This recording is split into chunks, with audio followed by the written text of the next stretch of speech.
remercie toutes les personnalités qui nous font l'honneur d'être présentes ce soir à cette traditionnelle cérémonie des vœux.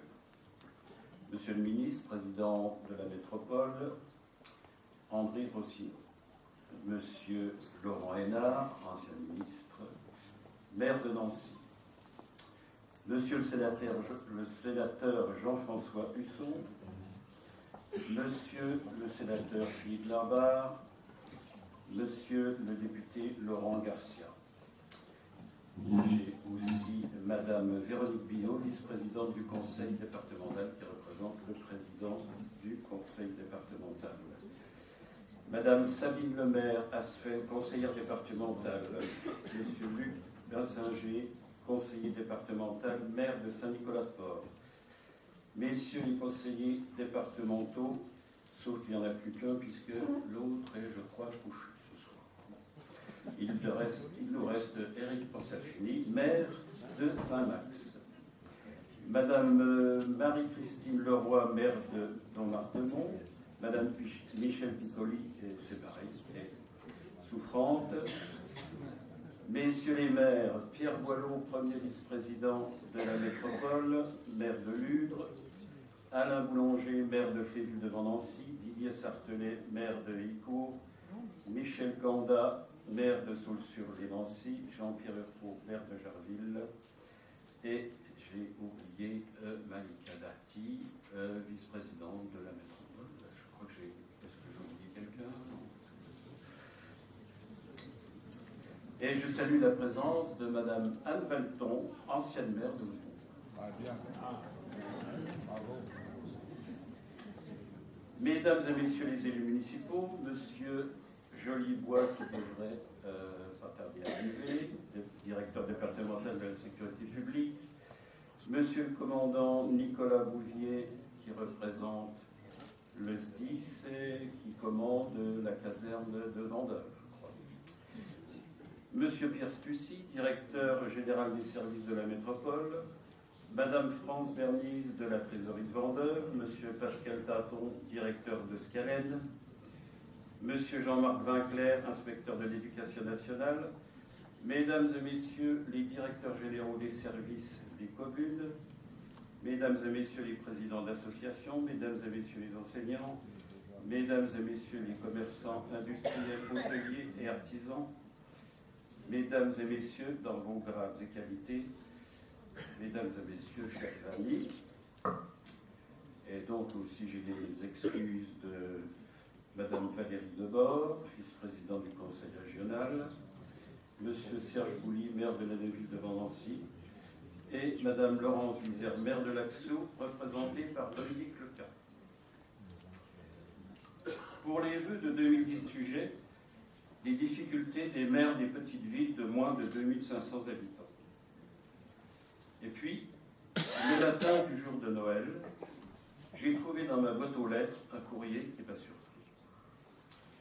Il ne s'agit pas d'une lettre anonyme, puisqu'au bas de la page, elle est signée par la Planète Bleue. Pas de trace sur Internet de ce texte, donc il semblerait qu'il soit inédit. Alors on peut se poser la question. Au clair de sa lune, qui a prêté sa plume à la Planète Bleue pour écrire ce mot? J'ai donc décidé de vous la lire, ou de vous le lire, puisque c'est le mot. Madame, Monsieur, je rédige ici ces quelques lignes avant qu'il ne soit trop tard, et vous remercie d'ores et déjà pour l'attention de vous faire épreuve. Au début, tout allait bien.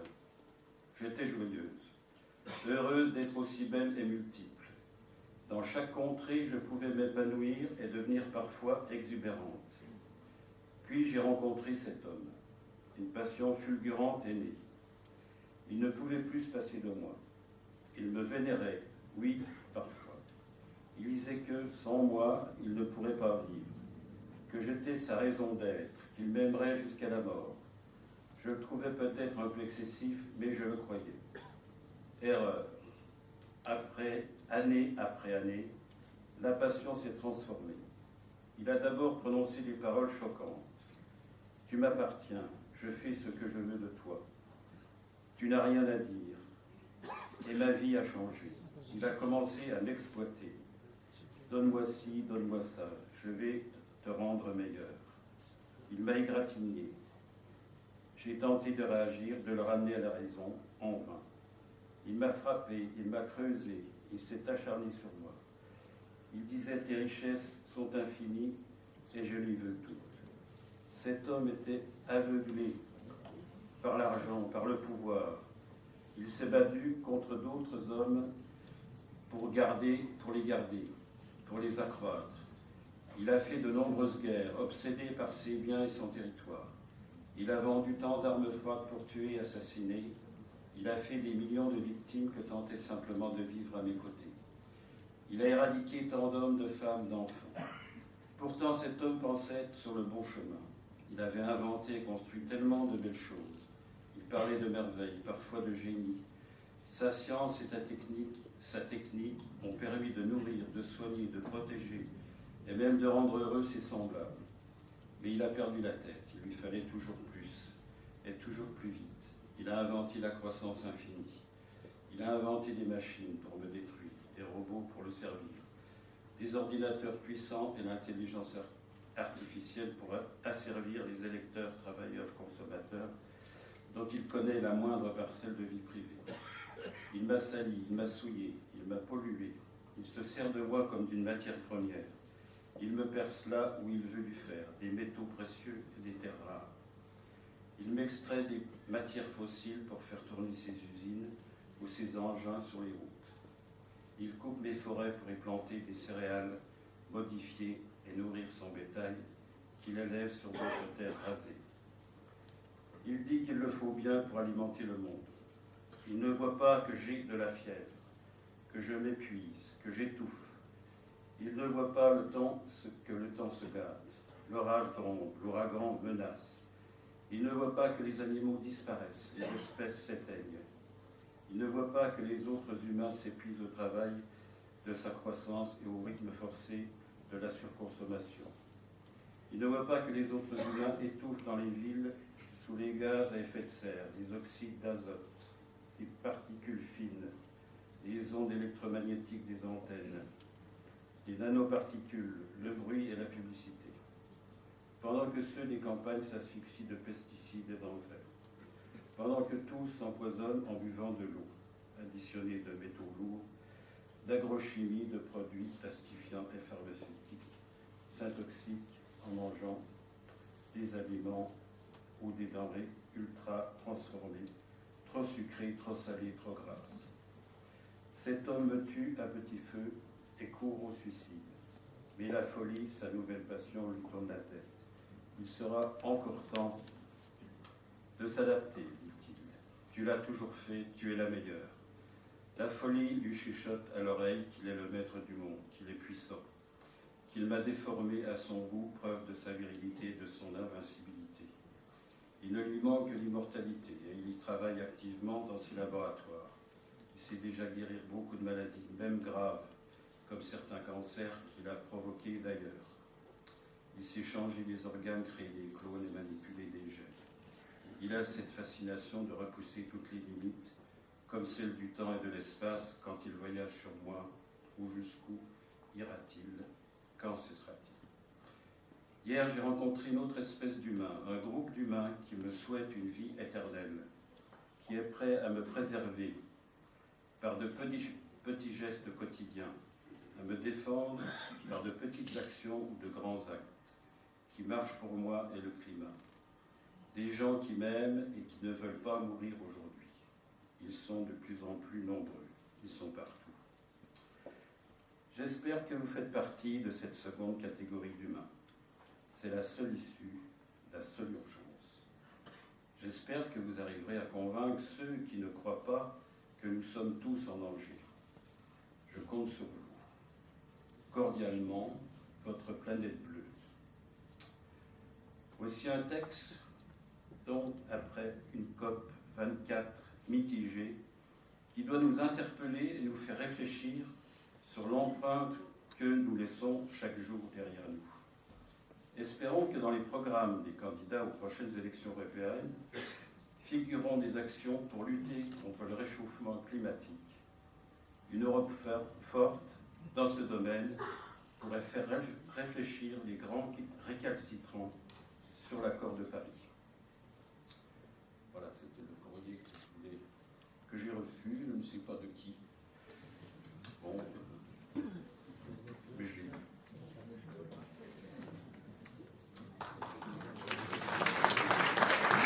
Pour lui. Bon. Un jour, peut-être, je saurai. C'est une femme, je crois. Non, mais la planète, c'est une femme. Ah, la planète, c'est une femme. Bon.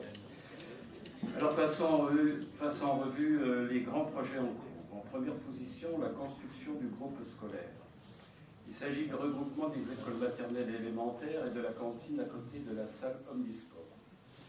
Donc vous avez le défilé d'un petit peu tout ce que je vais vous dire, enfin je vais abréger quand même. Hein. Le projet est motivé par plusieurs constats. Le secrétaire général, le directeur général des services vous en a déjà parlé, donc je passe un petit peu ce paragraphe. Où en est le projet? Les travaux ont commencé début avril. Le gros œuvre est presque terminé. L'ouverture de l'établissement est prévue pour la rentrée 2019. L'an dernier, à cette même cérémonie, je vous avais fait part de notre colère de n'être éligible à aucune subvention. Pourtant, comme je l'ai écrit au président de la République, après avoir épuisé les tractations locales, l'école est un des piliers de la République, le Creuset où sont instruits nos futurs dirigeants et peut-être même nos élites. Sans réponse de celui-ci, et après un premier appel, son directeur de cabinet m'a informé qu'il avait transmis mon courrier au ministre de l'Éducation nationale. Je profite de cette cérémonie pour remercier Valérie Debord, vice-présidente du Conseil régional, les sénateurs Jean-François Husson et Philippe Narbat, ainsi que les députés Laurent Garcia, qui ont soutenu notre projet et fait savoir à monsieur le préfet leur étonnement qu'un tel projet ne soit pas aidé par l'État. Finalement, fin mars, Jean-François Husson m'a annoncé que pour la première fois depuis sa création, le scolaire était éligible à la DSIL, dotation de soutien à l'investissement local. Aussitôt, j'ai présenté à la préfecture le projet qui a été très rapidement validé. Au cours de l'été, nous avons eu la bonne surprise d'être dotés d'une subvention très substantielle. Une petite anecdote, en juin, le ministre de l'Éducation nationale m'a informé que je pouvais m'adresser à la préfecture pour obtenir une subvention dans le cadre de la DSI.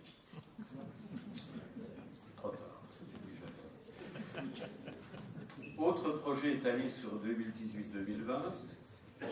Si on n'est pas à nouveau sollicité par l'État pour éponger les 2200 milliards de dettes, la dette abyssale, nous envisageons la mise aux normes thermiques de la salle Omnisport, 40% de notre facture d'énergie. Démographie et habitat.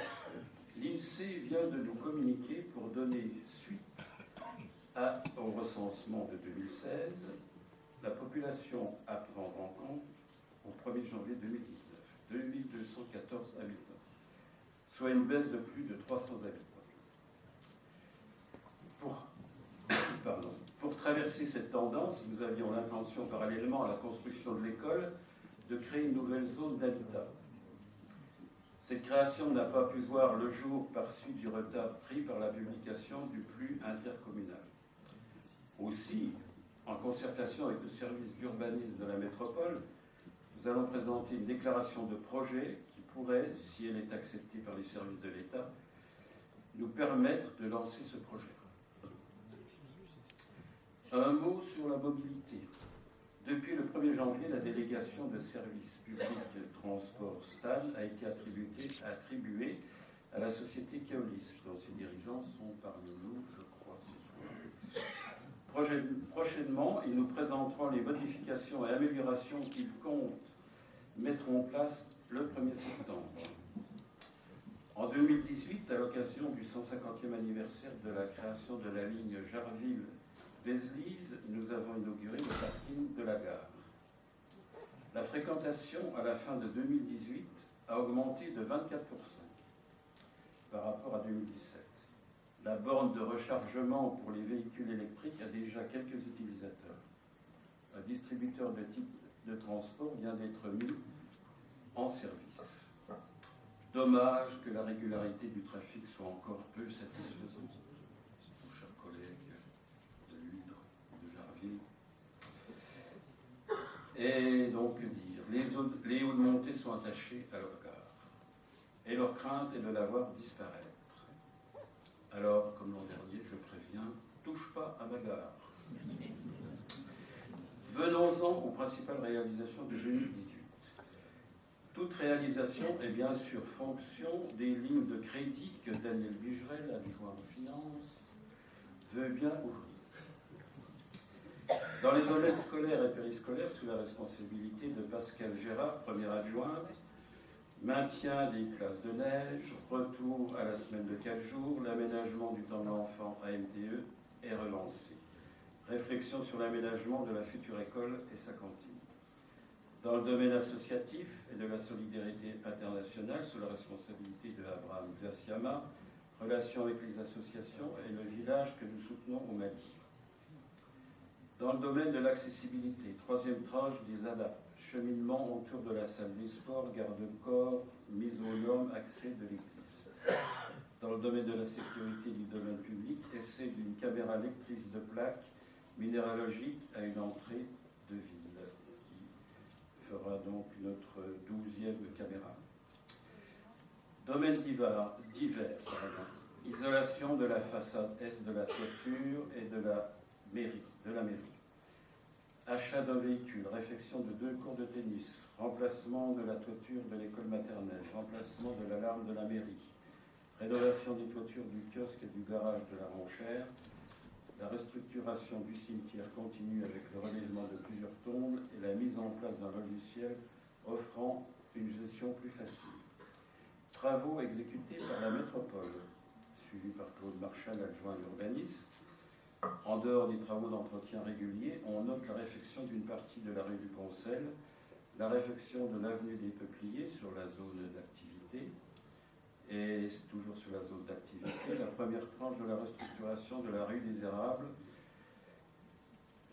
avec le rond-point Décathlon qui habite. Autres actions. La sécurité des biens et des personnes est notre préoccupation permanente.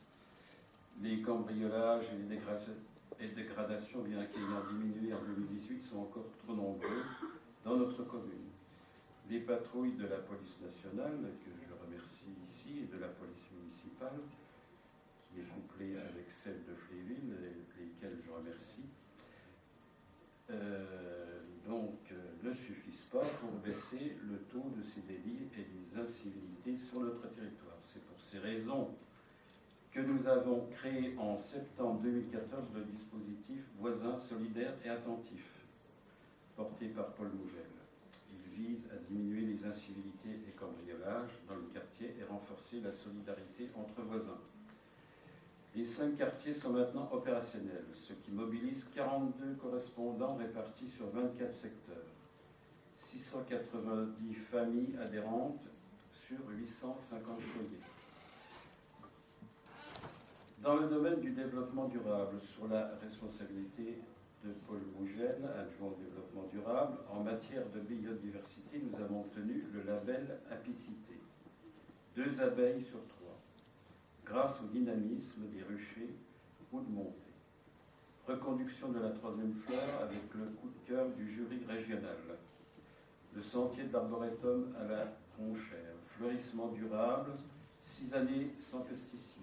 Les chantiers nature sont reconduits sous le nouveau nom d'Écovillage, de nombreux chantiers effectués par des bénévoles que je remercie pour leur implication dans l'embellissement de notre commune. Le succès, 4e participation au Salon des économies d'énergie à Ludre, avec les 6 communes du Sud-Est.